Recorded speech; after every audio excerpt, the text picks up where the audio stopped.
Hey everyone. So this is I'm going to make this an intro to punch needle video, kind of everything from how to do it, supplies needed, what not to do, and different styles. So I wanted to first share with you the very first punch needle that I ever did. This is a kit that you can get at Michael's. And as I was doing this, I had no idea, but this is the side that I was working on. And I thought this was the front, but it's not. This side, when you flip it over, as you can see, has all these really cool loops, and this is technically the front of a punch needle project. As I've been doing this and as I learned more and kind of tried my hand at creating my own, I learned that sometimes I actually prefer the back side and sometimes I prefer the front side. Sometimes I do a mixture of both by flipping my cloth midway through the project. So I'll show you some examples. This is the back of the project, and this is the front, and I think this is one that I actually like the front better with the loops. This is the back, and I think it has a cleaner look for some more detailed items like this. And this is the punched side. It kind of loses some definition. So for something like this, I actually really like the back side. This is a heart that I did with some students in a homeschool class. This is the back, and you'll see I have some threads that I cut there because I kept it the back. This is actually the front, and I really like the loop effect on this one. Here's another example. So this is the loops on this one, and came out really great. However, I lost some definition, and so this is the back side, and I really ended up liking this much better. So as you're doing these projects, in my instructions, I give some feedback on what I think is going to be the best side, but it's obviously up to you guys. As you get comfortable with punch needling, you can do something called embroidery punch needles, and instead of using yarn, you're using thread, and so it's a much smaller and tighter loop. Let's see if I can get that focused. These are really fun to do. You can be very detailed with these. And then here's one. And these are all the front sides, the loop sides. So those are pretty fun as well. Okay, so let's talk about supplies needed. This is called a monk's cloth, and I've included these in all of your kits. You will see two different types of rings. You can use this typical ring that you've probably seen in craft stores where you use this and tighten. And then there's this other ring that I found recently. This one is a little harder to get on, but once it's on, there's no tightening involved. And when you're done, you can simply fold in your cloth and glue it down. And then you can hang it right on this little loop. So I actually really like these. Like I said, they're kind of hard to get on, but once they're there, they're nice and tight. So the first thing you want to do is put your hoop on. Your pattern would be facing up towards you. And then you want to just kind of pull the cloth to make sure it's nice and tight. And same thing with this one. You'll lose the tautness sometimes midway through, and you just have to kind of re-pull and hold on to your hoop and make sure that it's nice and tight. That way you have a little resistance as you're poking your needle through. So for yarn, you will be given in your kit this punch needle, and this is gonna be hard to see, but you have a little threader. So what you're gonna do is put this wire part down through the needle, and see what you can see here. It'll pop. It's better without that. Okay, so it'll pop through at the bottom. And then you're gonna take your yarn, find the end of my yarn here, maybe. Okay, so I'm just gonna make an end for myself here.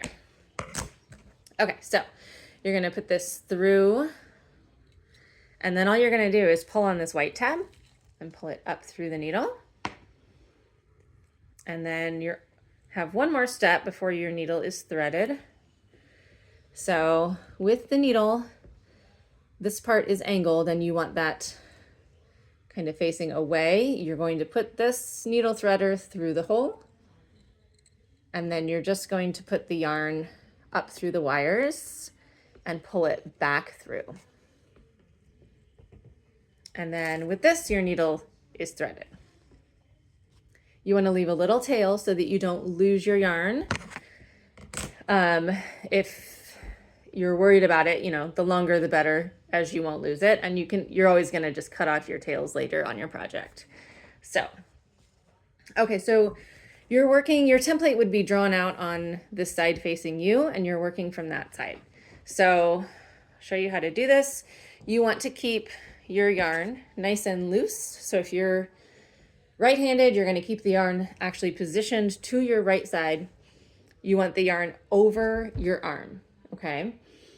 As you punch this through, we'll see what you can see. So you want to kind of wiggle your needle in. When you come back out, you want to keep your needle as close as possible to the cloth. In fact, you should kind of always be touching it. And then you're going to go back in slightly above and follow your template. I usually do the outline first. Okay. And so you'll see I'm creating these stitches here, and on the back side are the loops. And it looks very thin at first. Trust the process, and as you fill things in, it'll really fill in nicely, and you'll start to see some definition back there. Okay, so that looks really easy.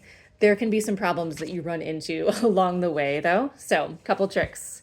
One, you always want this open face of the needle going in the direction of your stitches. Okay, so you're never going to sorry, I'm fixing a mistake and I'll show that to you in a minute. So you never want to actually turn your needle. So let's say that I'm going straight, all of a sudden my pattern turns. So I'm going to put my needle all the way in. I'm going to turn the actual hoop, and my needle stayed the same, but it's still going to be facing forward since I turned my hoop. And then you make your turn and keep going. Okay. Now, here's where you can run into some problems. Let's say that my yarn ended up under my arm. And so as I'm doing this, it gets tight. So that happens. And when that happens, you'll see that your yarn pulls out. It has no room to make the loop basically because you've made it really, really tight. So that's why we keep it on top of your arm and nice and loose. Make sure that you're continually getting extra yarn so that it doesn't get tight and cause you to lose your stitches. So if that happens, let's say, right, these stitches are pulling out because it got too tight. And so you can cause this to happen, right? If I just pull on the yarn at the end, like all this comes undone immediately. There's nothing really holding this in. So you have to rely on the tension or lack of tension in this case to keep going. So one, the way that you fix this, so let's say I have this big hole in my canvas, if you can see that. So you just take your needle and just kind of rub all different directions and it'll go away and you can start over. You want to fix all this extra yarn. So if I were to go in like this, suddenly I have all this extra on the back side and you don't want that. So you pull your yarn very gently, just, let's see if you can see this. So just until my needle gets back to the level of the canvas where it's touching. Make sure your yarn is loose and then just go back through. Okay, now another common mistake that happens is pulling up too far. So again, if I don't keep my needle right here by the cloth, if I pull it, it's going to start pulling out my stitches.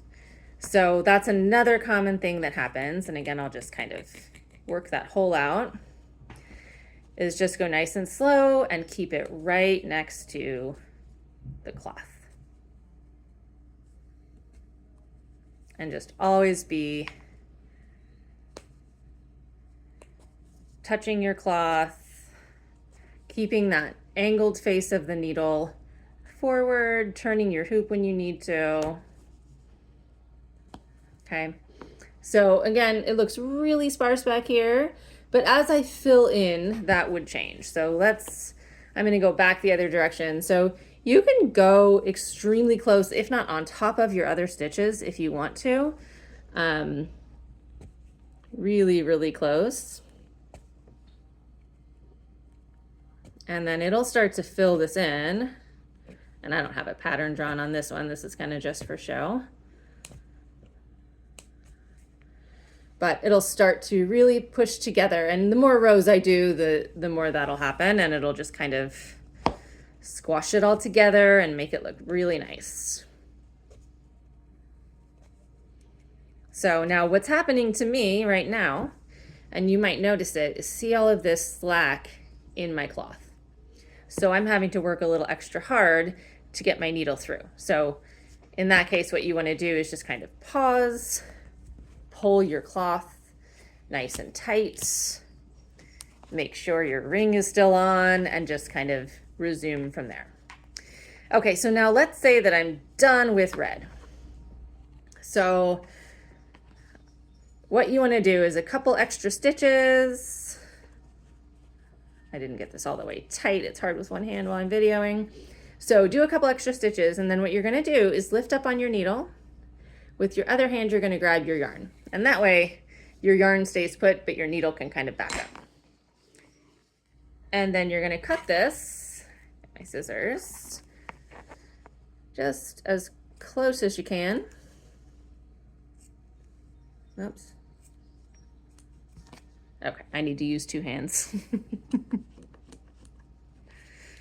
Okay, so you're going to leave, I'm going to use my better scissors. Smaller ones tend to work better for me. So you can leave your tails if this is going to be the back of your project, or you can cut them off. So this beginning tail that I started with, I can cut this off all the way. All these stitches are going to stay in. In fact, I find that if there are tails, you're more likely to get it caught on something and have the stitches get pulled out, because they do pull out easy. They won't come out easy if there's nothing causing them to do so. So that's kind of the basics. So if there is a project that you want to do a combination of front and back work. So this is the back technically, right? And when I'm finished, these would be my loops on the front. You would take this out and you can reverse your cloth, and then you can display it in the hoop this way. However, sometimes in my projects, I like to do a little bit, so this would be the front. Sometimes I do a combination, and I'll show you an example of what that looks like. This is an example, and if you can see, there's different depths. So the planet, I liked the back of this instead of the loop part. And so I worked on the planet this way, and then I took this out and I flipped it over, and I worked from this end to do the rings around the planet so that I could have them sticking out and have the loops of that color on one side and the back of the color for the planet on the same side as that. So you can kind of get creative with how you're doing things. I will always give you recommendations in the instructional videos though. So if you have any more questions as you're going through this, feel free to email me, leave a comment, anything, and I can definitely reach out and get any questions answered for you. So I hope you guys have so much fun. These are awesome projects. I love doing these. Kids can do these. This one in particular, I did this as an example, but my 5-year-old and my 9-year-old both made one. And I did a homeschool class on this, and we had like, I guess that was the range, 5 to 9, but obviously adults can do it too, right? It's super fun. And really, as long as your kiddos are patient and willing to kind of fight through the initial learning curve, they really tend to get the hang of it pretty quickly. Like everybody really seemed to get it in about 5 or 10 minutes. So it was super fun. So I hope you enjoyed this. I hope it was helpful. And like I said, if you have any questions, just shoot me an email or drop a comment. Thank you. Bye.